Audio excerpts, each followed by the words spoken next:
ho an'ny vehivavy eo amin'ny faritra Sofia kosa indray dia niona tamin'ny mpanao gazety ny fikambanam-behivavy ao anatin'ny antoko politika HVM avy any amin'ity faritra Sofia ity. Ny fanokevitra izay niten'izy ireo moa dia niompana tamin'ny tontolo politika nangatahany izy ireo zany ny mbola irotsahan'ny filoham-perinasa amin'izao fotoana izao Andriamatoa Rajaonarimampianina amin'ny fifidianana filoham-pirenena amin'ny taona 2024. Mitaka ny irotsahan'ny filoham-pirenena Rajaonarimampianina amin'ny fifidianana filoham-pirenena ny vehivavy HVM avy amin'ny faritra Sofia. Voaja ny miraleta ho an'ny faritra Sofia hoy ireto vehivavy HVM ireto.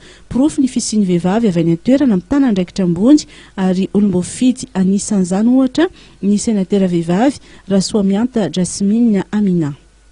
Dia mbola magniraka ny président Rajaonarimampianina milatsaka moa ankilana azy mandrakariva zahay na tsy eto an-toerana fa any amin'ny faritrinay dia mandroso ny SVM ary vognona mpandroso SVM.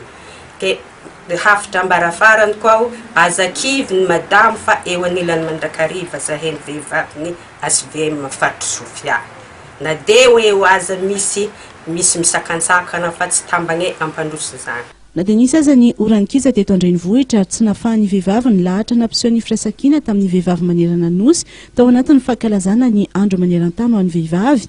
Ny vehivavy HVM avy amin'ny faritra Sofia kosa dia nametraka trano ho zava-dehibe ny andro iraisam-pirenena ho an'ny vehivavy Valmarsa.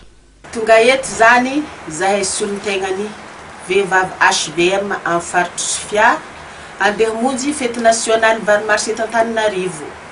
Ka ny voalohany teninay zany miarahabany vadiny filoham-pirenena zay nahatsiaro zahay lavitra agny ka nahatongavanay eto na tsisy aza le filaharana tsy nahasakana zahay zany tonga teto satria zahay fa tonga teto fitombita tsy maleno sampona dia avy le rivodoza tsy vita zany le fankalazana miaraka tegna mahamasiny fa zahay zany mahafaly zahay miresaka amin'ny alalan'ny televiziona sy radio mba ho hitan'ny vehivavy rehetra mizaha televiziona satria tianay asongadina eto ny fahavononanay vehivavy araka le thème hoe vehivavy mahefa antoko ny fampandrosoana. Vognona zahay hampandroso ty firenena ty izay ambany fitarihany filoham-pirenena Rajaonarimampianina sy ny filohan'ny gouvernemanta solonandrasana Olivier Mahafaly.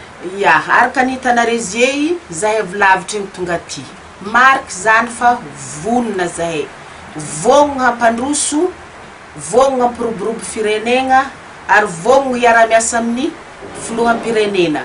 Ho azy ireo dia fanohitra ho an'ny fampandrosoana ny vehivavy ary nananga ny vehivavy rehetra ny vehivavy HVM Sofia mba hijoro amin'ny andraikitra sahanina ho fanilo ny fampandrosoana.